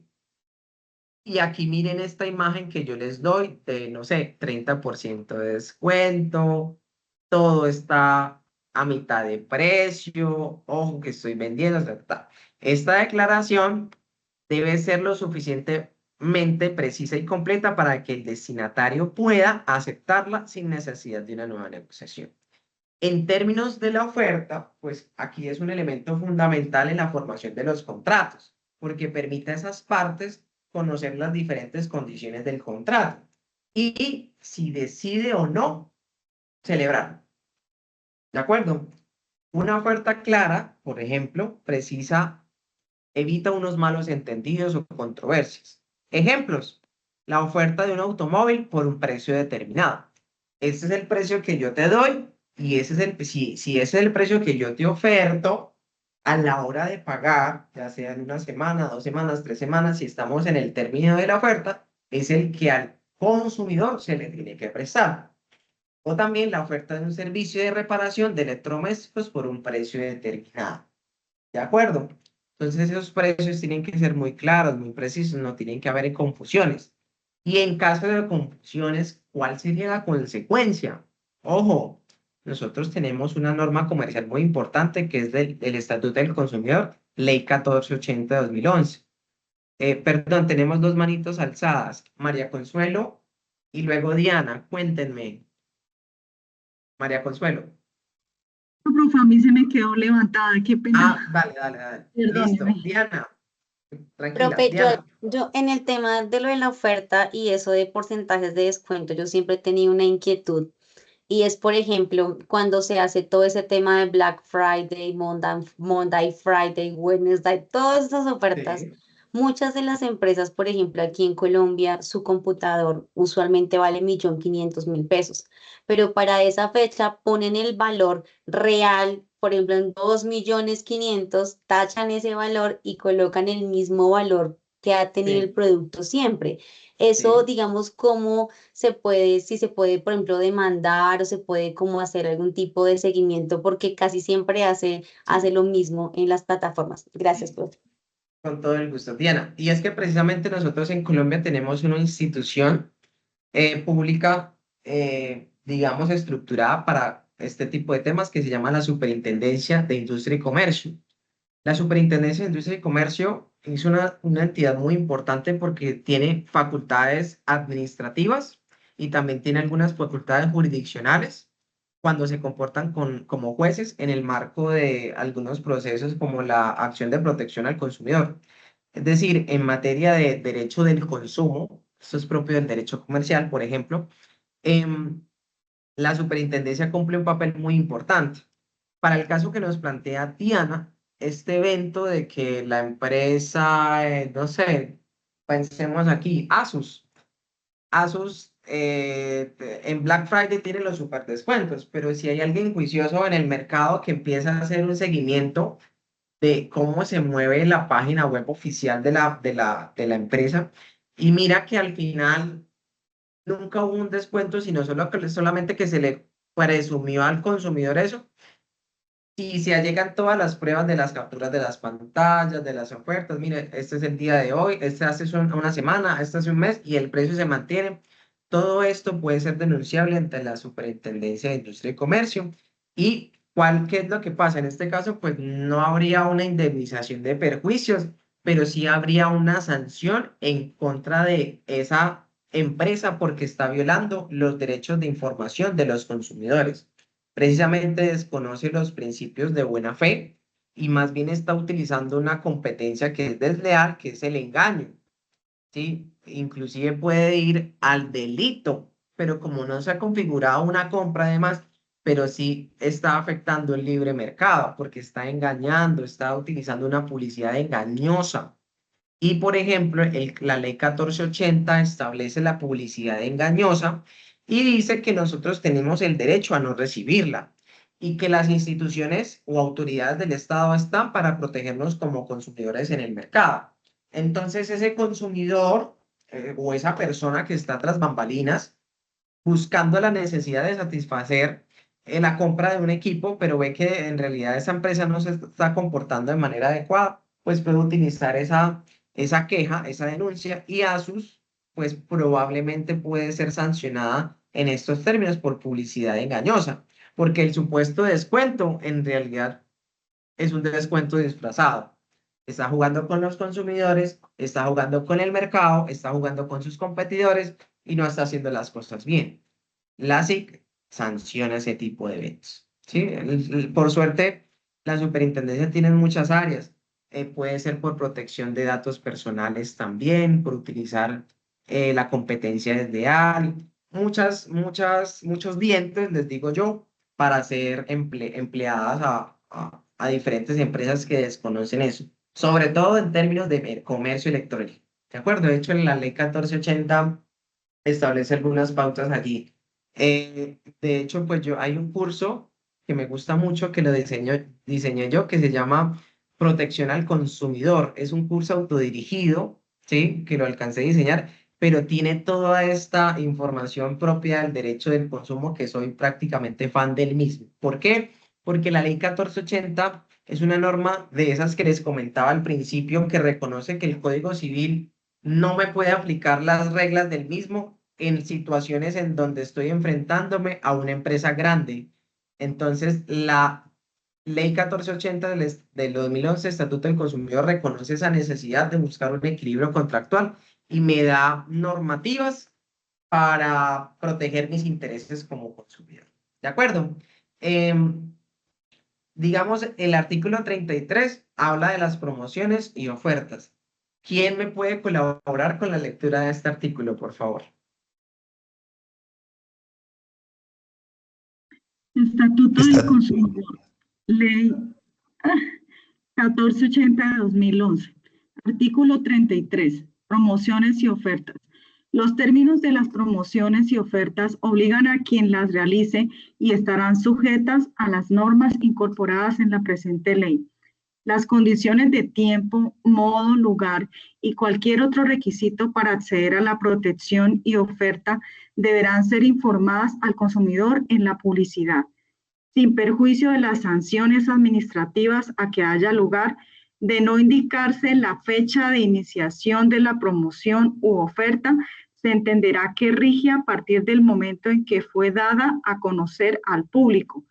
La omisión de la fecha hasta la cual está vigente o de la condición de que es válida hasta agotar inventario determinado hará que la promoción se entienda válida hasta que se dé a conocer la revocatoria de la misma por los mismos medios e intensidad con que se haya dado a conocer originalmente.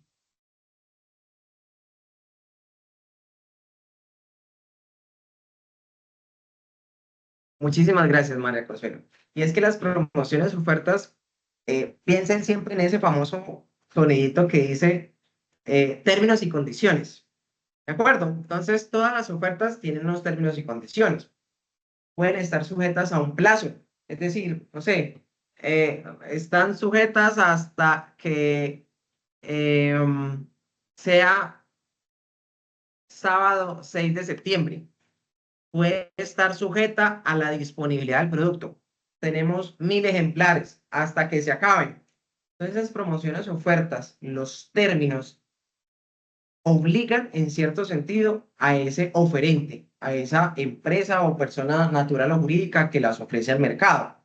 Y todo lo que nosotros hablamos de ese 10%, 2x1, mitad de precio, Black Friday, tienen que ser empleados con estricto rigor de este artículo. ¿Por qué? Porque esa oferta que estamos hablando acá, pues de alguna u otra manera requiere un tratamiento conforme a la ley.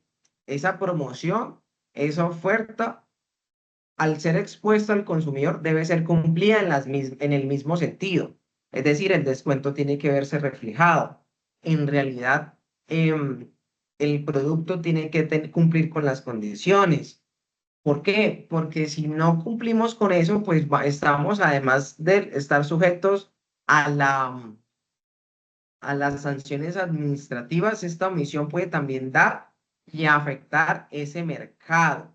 Y de hecho, una vez logré conocer un caso de la superintendencia muy chistoso, y me apago la cámara de este. Imagínense una empresa de motos, Yamaha, pensemos en Yamaha. Resulta y pasa que en la página web de Yamaha sacaron una moto y esa moto en internet costaba 80.000. ¿Ustedes creen que una motocicleta, un vehículo de esta naturaleza cuesta 80.000? No, ¿verdad? Pero la empresa publicitó eso, pues obviamente pues por error, se le fue un cerito nada más, Hola, hola, unos hola, hola, ceritos. hola. Sí, Carlos.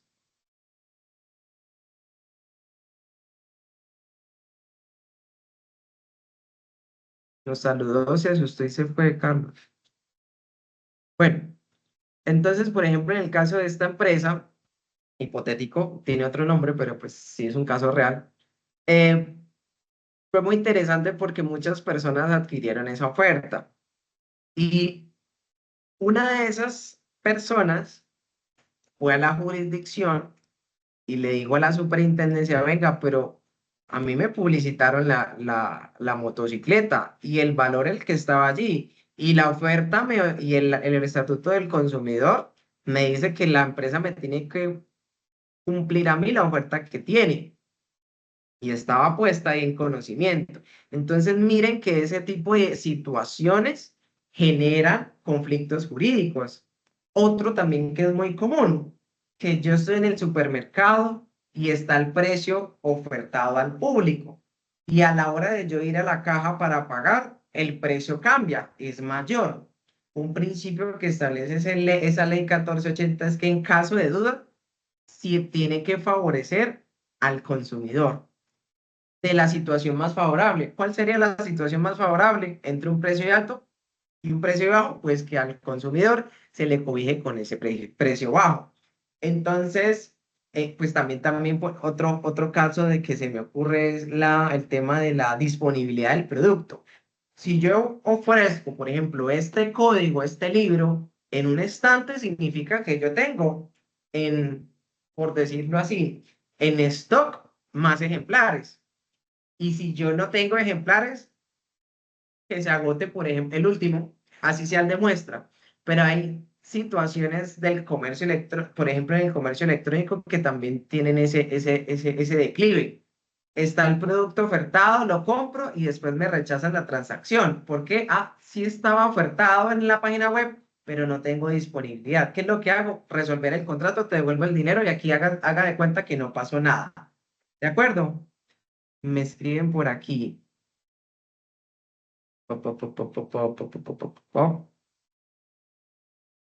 Ay, me están participando aquí en el chat. Casos similares le pasaron a la cadena Almacenes Éxito con la venta de unos televisores por error de digitalización, pero sí. Entonces, miren, aquí estamos hablando de este tema y aquí, por ejemplo, entra la fase precontractual y contractual. Esa oferta que se hace tiene que ser cumplida. Muchas gracias, David, por darme ese ejemplo. Entonces, miren que hay situaciones jurídicas que nacen a partir de algunos errores de este tipo. Listo, pero pues nuestra norma es muy clara en ese sentido. Ahora bien, vamos a hablar de algunos principios que orientan esas relaciones contractuales en lo que conocemos hoy por hoy como el derecho contemporáneo. El primero de ellos, que me gusta y lo disfruto bastante, es el de autonomía de la voluntad. ¿Quién me quiere ayudar con la lectura de esta diapositiva? Autonomía de la Yo, voluntad. Es la potestad para dictar reglas de carácter vinculante y disponer del interés propio. Las partes son libres de celebrar contratos y establecer sus términos, siempre que no violen normas imperativas. Ejemplo, un arrendador y un arrendatario acuerdan libremente el monto del arriendo y las condiciones de pago. Pueden hacerlo con pagos en efectivo o electrónicos. Pueden pactar la o las fechas de pago. Los límites de la autonomía de la voluntad son las normas del orden público, las buenas costumbres y la ley. Ok, perfecto. Entonces, mire que la autonomía de la voluntad me permite a mí pactar con la otra parte todas esas obligaciones, todos esos acuerdos, todas esas cláusulas y me permiten a mí dibujar en ese contrato lo que nosotros convengamos. Obviamente, pues como todo derecho tiene límites, esos límites están concentrados en normas de orden público, por supuesto, las buenas costumbres y la ley. Algunas normas, por decirlo así, establecen algunas nulidades de pleno derecho, que por decirlo así, si desconocemos en un contrato esas salvedades legales, pues así el contrato está escrito, la norma me da la posibilidad a mí de entender que esa cláusula tiende por no ser escrita. Ejemplo, si bien yo estoy ofreciendo un producto, por lo menos yo no puedo desconocer a lo que se llama la garantía del mismo. ¿Sí? La garantía es un derecho de los consumidores. Yo no puedo utilizar en un contrato la posibilidad, perdón, o yo no puedo establecer en el contrato la inexistencia de una garantía, por ejemplo. También la autonomía habla de algunas fechas de terminación del contrato, por ejemplo, en el contrato de arrendamiento, de los montos de algunos cánones de arrendamiento. Hay muchas normativas en los contratos que tienen que ser cumplidas. Cito a los contratos solemnes, en este caso el contrato de compraventa de bienes inmuebles o el contrato de compraventa de bienes muebles sujetos a registro. Hablo también del contrato de donación cuando el bien supera los 50 salarios mínimos legales mensuales vigentes. De algo que se llama pues un proceso notarial allí que se llama eh, insinuación. Entonces, hay cosas que la norma establece dependiendo de cada tipo contractual y que tienen que cumplirse para que los contratos se entiendan perfeccionados. Ahí la mera voluntad, pues no es necesario. ¿De acuerdo? Pacta sunt servanda. ¿Qué me ayuda con esto? Pacta sunt servanda, lo pactado obliga. Los contratos deben cumplirse en los términos acordados. Ejemplo, una empresa firma un contrato con un proveedor para recibir insumos cada mes. La empresa no puede incumplir el pago sin justificación legal. Código Civil, artículo 1602. Los contratos son ley para todas las partes. Todo contrato legalmente celebrado es una ley para los contratantes y no puede ser invalidado sino por su consentimiento mutuo o por causas legales. ¿Okay? Por ejemplo, este principio es muy interesante porque pues va muy en relación con lo que yo les decía. Es ley para las partes, ¿sí? Incumplir un contrato es incumplir la ley. Y el incumplimiento genera la posibilidad de que el ordenamiento a mí me sancione, de que el acreedor utilice pues sus herramientas legales en contra mía. Y pues digamos, todas las obligaciones de un contrato son completamente exigibles. Buena fe contractual. ¿Quién me ayuda con este? Buena fe contractual. Las partes deben actuar con lealtad y honestidad antes, durante y después del contrato. Ejemplo, en una compraventa de vivienda, el vendedor debe informar sobre los problemas estructurales conocidos. Constitución Política, artículo 83. Las actuaciones de los particulares y de las autoridades públicas deberán ceñirse a los postulados de la buena fe, la cual se presumirá en todas las gestiones que aquellos adelanten ante estas.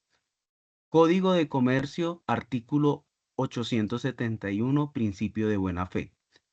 Los contratos deberán celebrarse y ejecutarse de buena fe y, en consecuencia, obligarán no solo a lo pactado expresamente en ellos, sino todo lo que corresponde a la naturaleza de los mismos, según la ley, la costumbre o la equidad natural.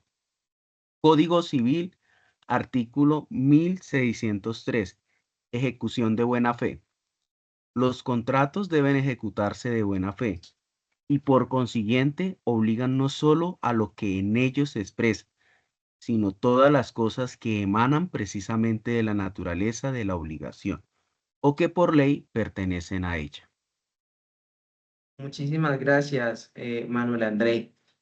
El principio de buena fe también es un principio muy importante, es un principio rector que no solamente deviene dentro del derecho privado, sino también del derecho público, pero yo aquí traje las normativas propias del derecho privado, porque la buena fe o el principio de buena fe es el famoso actuar con lealtad, con esa honestidad, con el mundo, con las personas con quienes compartimos. Ser honesto es un valor, ¿de acuerdo? Pero esto tiene un significado muy importante a la hora de nosotros contratar, porque todo se puede informar o comunicar y puede afectar la negociación, sí, pero los problemas creo que nunca van a ser exentos de culpa. Sí, si hay un problema, obviamente la contraparte lo va a notar y puede utilizar los mecanismos legales para ello, a salvedad de que te hayas advertido las situaciones. Por eso la buena fe es tan importante dentro de todas las actuaciones que nosotros hagamos, dentro de lo público, dentro de lo privado, y por eso es que es tan bien reconocida en las normas del derecho civil y comercial. Estos artículos están hechos para que podamos utilizarlos también en caso de violaciones a los contratos, ¿sí? De hecho, la historia tiene un sentido muy chévere porque, por ejemplo, esto tiene una teoría del nacimiento muy, muy chistosa, sobre todo con temas de la mitología. Yo no sé, en la mitología, por ejemplo, era muy común que le asignáramos deidades o dioses a diferentes eventos. Entonces, por ejemplo, recuerden que si que había un dios del sol, que había un dios de la lluvia y que todo era devenido de ellos. Entonces, una vez por allá en Roma, principalmente en Grecia, donde nacieron las cunas del derecho, pues al identificar que se estaban presentando tantas violaciones a los contratos, en realidad tuvieron que buscar una deidad para la buena fe. Y esa deidad se llamaba Fides. Por eso el término de buena fe tiene su sentido también en ese sentido. Y resulta y pasa que Fides habitaba la mano derecha de los hombres en ese entonces. Y el incumplimiento de los contratos generaba que Fides se molestara y trajera consecuencias o ruinas a las personas que desconocían en los contratos. Por eso es tan común de que al finalizar una negociación nos estrechemos las manos derechas. Tiene un sentido en esa medida porque la historia del principio de buena fe tiene esa relación. Hoy por hoy no solamente es un principio, sino también es una norma rectora, es decir, está positivizada en nuestro ordenamiento. Por eso les traigo acá la Constitución, el Código Civil y el Código de Comercio. ¿Listos? Equilibrio contractual. ¿Quién me ayuda con este?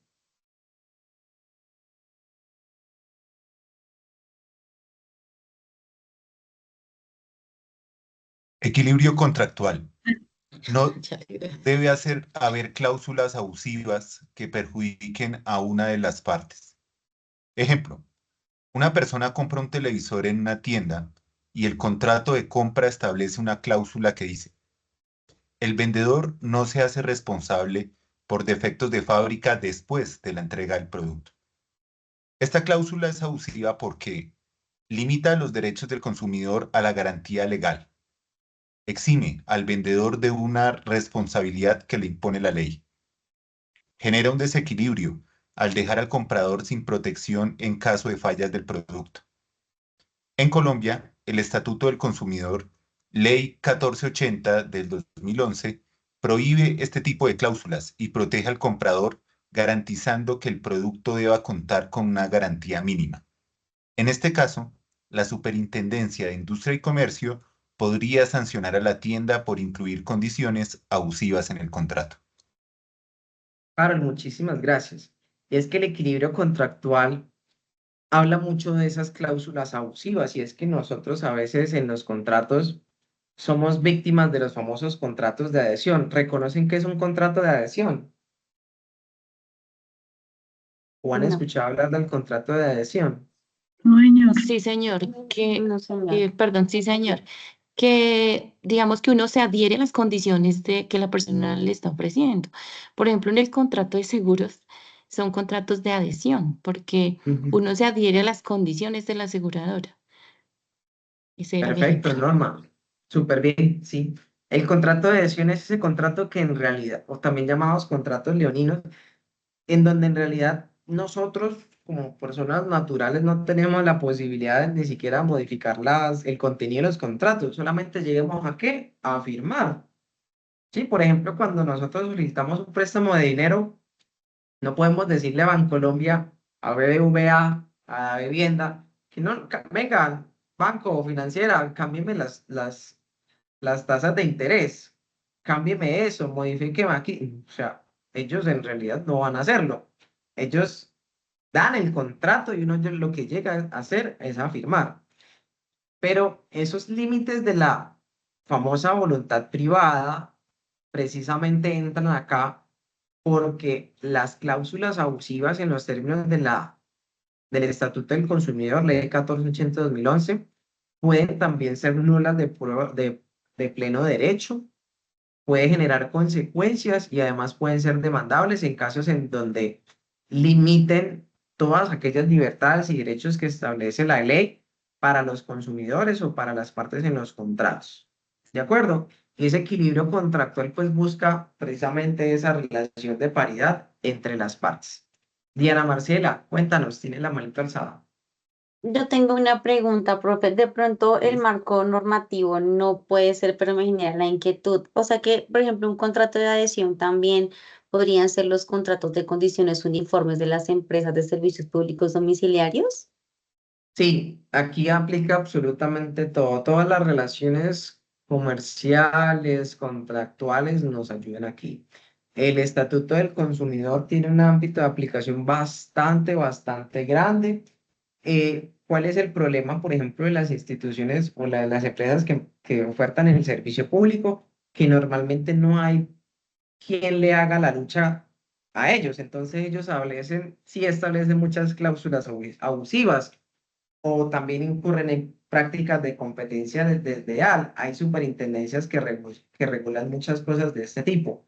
Entonces, evidentemente aquí, pues digamos, pueden aplicarse principios del Estatuto del Consumidor, pero también hay unas normas en materia de servicios públicos domiciliarios que sería relevante como que analizarlas y utilizarlas, porque allí también entran muchos estándares técnicos, como por ejemplo la regulación de los precios, como por ejemplo la calidad de los servicios, que de alguna u otra forma también tienen que ver con algunos principios del derecho del consumo, como la información y la calidad, pero que va a depender también de su normativa particular. ¿De acuerdo? Por Muchas su gracias, profe. naturaleza, tranquila, por su naturaleza también pública, entra a ceñirse también o a contar con otras normativas. ¿De acuerdo, Diana? Relatividad contractual, ¿quién me ayuda con este?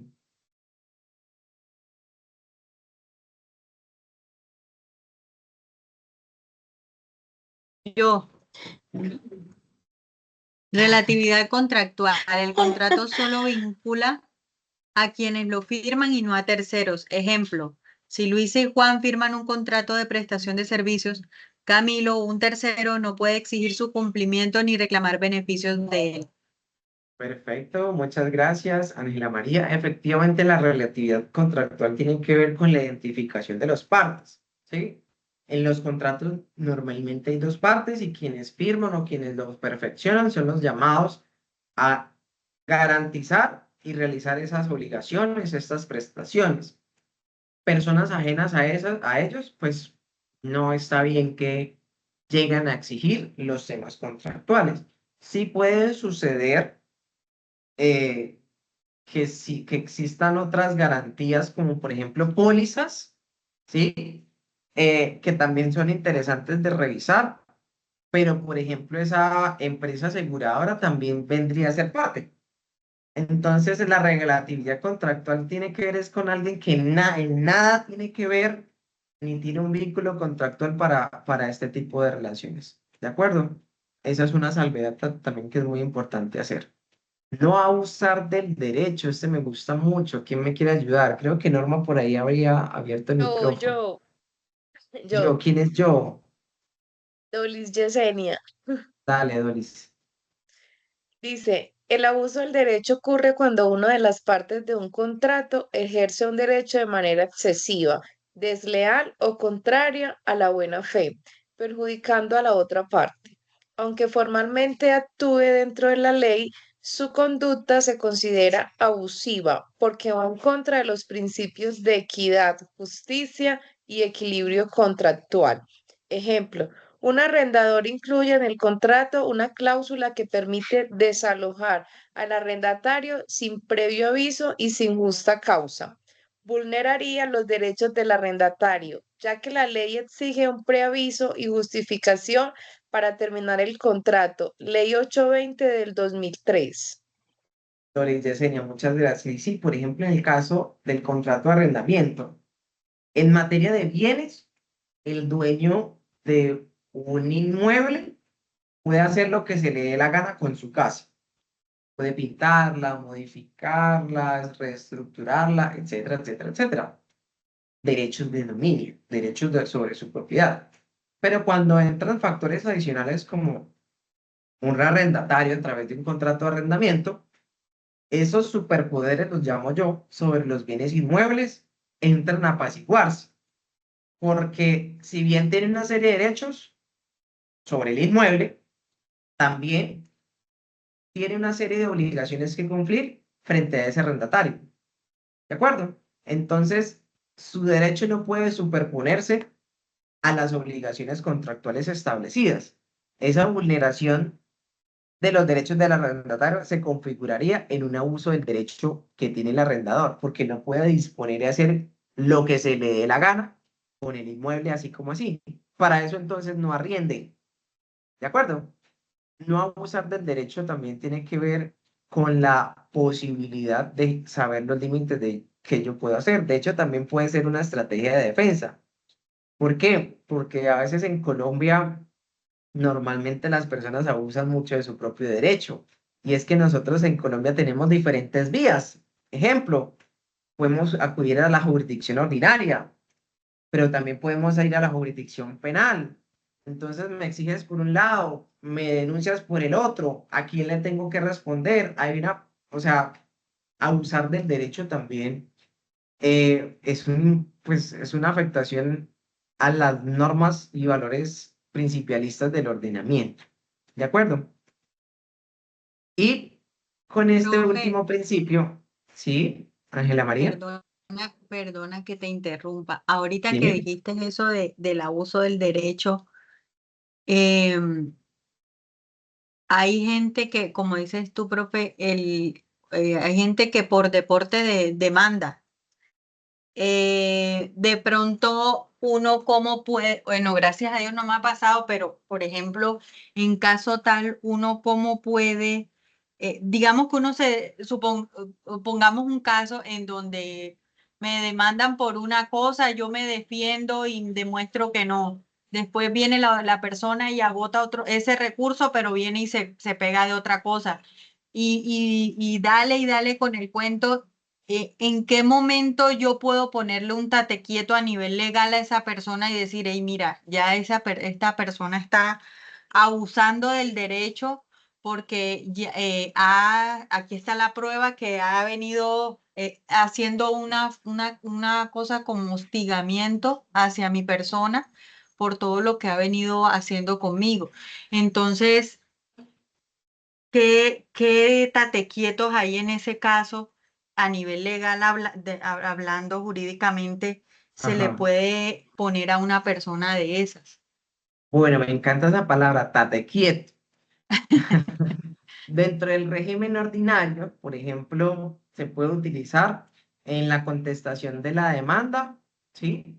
En una cápite que se llama excepciones. decirle al señor juez, venga, señor juez, yo ya tengo otro proceso en materia penal y yo soy inocente, no he incumplido esto, más bien, digamos, prefiero acudirme a la jurisdicción ordinaria, pero es que esta otra persona intenta persuadirme a mí y afectarme utilizando también las técnicas del proceso penal, pues porque aquí entra la fiscalía, hay un tema de antecedentes, creo que todo el mundo reconoce la institucionalidad de la misma, de, por decirlo así, de lo que implica un proceso penal.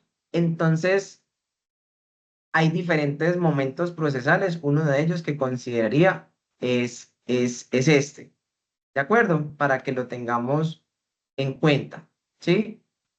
También pues va a depender de la diligencia o del proceso. En el marco del proceso penal también hay unas etapas. Yo no soy muy experto, pero pues hay etapas dentro del proceso en el marco de las investigaciones, como los juicios, en donde también se pueden alegar este tipo de excepciones o de defensas, porque en realidad lo que quiere o lo que busca el ordenamiento es, pues, o lo que podemos darle a los jueces es darle la claridad de lo que está pasando, porque nosotros también estamos en el derecho, por decirlo así, de quejarnos, de decir, venga, sí, yo estoy incumpliendo en cierto sentido, pero es que también esta contraparte no está siendo considerable conmigo a sabiendas de que yo ya le estoy cumpliendo. Yo sí, yo tengo una medida, pero nos podemos entender dentro del proceso ordinario. No tiene que meter aquí la fiscalía o el porque no es necesario. Inclusive puede ser una medida, pues el juez se puede pronunciar mediante un auto y obviamente, digamos, para eso está el principio de no abusar del derecho. Entonces utilizas la excepción y acoges al principio de excepción, perdón, te acoges al principio de no abuso del derecho. Apreciados estudiantes, al chat de la webconferencia les comparto el link de asistencia. ¿Listos?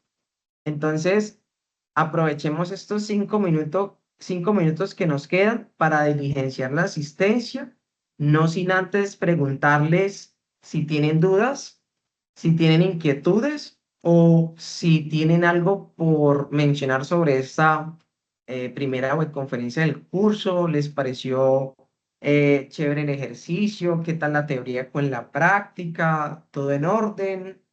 ¿O requieren algo en particular? Los escucho.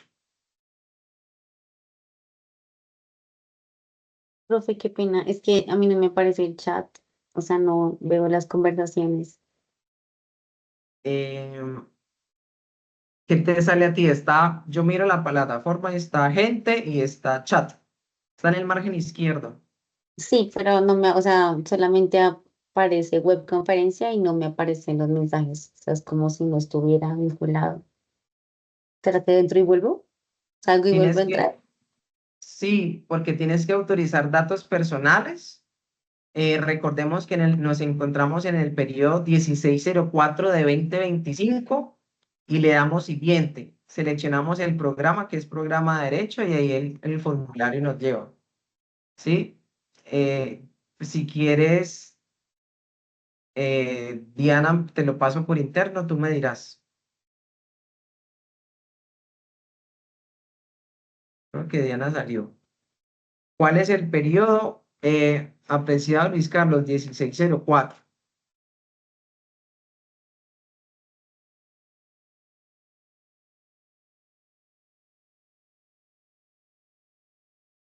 Para que diligencien la asistencia. ¿Listos? Con gusto, Luis Carlos. Me sigue si no Una aparece. consulta. Este curso Diana, si tiene- quieres, escríbeme al privado y yo te paso el link. Gracias, profe, ya mismo. Escríbeme de una. María Consuelo, cuéntame. Qué pena, profe. Le consultaba si este curso tiene CIPAS. Por ahora no nos han dado lineamiento de CIPAS. El periodo académico del pasado se propuso solamente CIPAS, una CIPA dinamizada por docente, nada más. Pero no es un curso de alta complejidad ni tampoco es de primera matrícula. Esperamos lineamientos del liderazgo del programa. Bueno, señor. ¿Sí? Por ahora tenemos programación de las 3 webconferencias, esta es una de ellas. Profe, qué pena. ¿El usuario de Sí. campus va al correo de nosotros?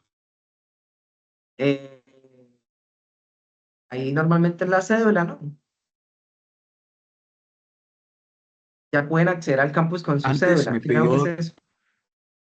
me pidió el número de documento y luego sí Ajá. abajo en el punto 11 dice usuario de campus.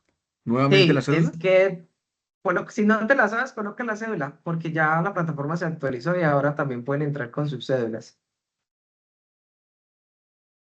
¿Quién tiene más dudas o inquietudes o todo bien? Mientras tanto, les voy a pedir amablemente que me enciendan su camarita, no se preocupen, solamente es para tomar una captura de pantalla, para dar por finalizada nuestra webconferencia. Solo un momento, por favor. Peinémonos un poquito, yo también estoy aquí despelucado. Si tienen problemas con el link de la asistencia, también me escriben por interno para que lo puedan diligenciar. ¿Listos? Entonces aquí ya veo a Norma Constanza, a Harold, a Doli Yesenia, a Néstor, a Luis Carlos, a Juan Pablo. Sandra veo un fondo, pero no la veo a ella. Veo por aquí No a te Ramón veo. Arturo. Ah, sí.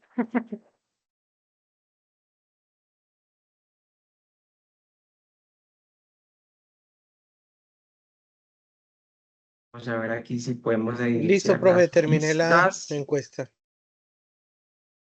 Súper bien. Entonces voy Díganos a cuándo tomar. sonreímos, profe. Espéreme porque estoy buscando el mejor ángulo para que ustedes salgan súper Claro, guapos para y salir bien. guapas. Sino que estoy modificando aquí la galería a ver si salen bien, que ya, como todos activaron la cámara, entonces algunos se me van para allá, otros me quedan por aquí. Entonces, voy a tomar varias.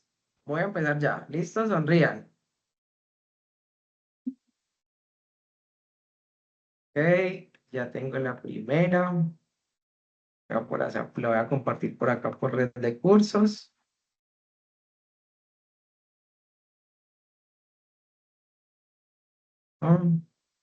Espéreme un momentico, que no les duela la sonrisa.